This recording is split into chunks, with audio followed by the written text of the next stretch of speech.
Find trusted companions. Ang ganda nitong tip na to kasi makikilala lang talaga rin natin kung sino tayo by being with people that we trust.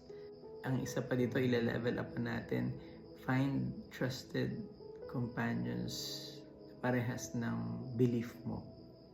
Those who are or also Christians.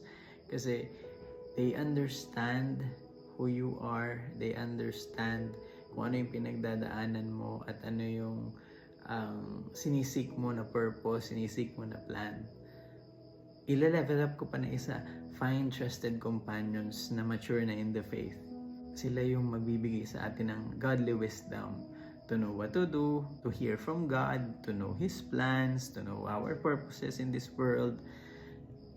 Sa kanila natin maririnig kung ano yung dapat natin gawin at ano yung how can we understand ourselves more, how we will know ourselves more.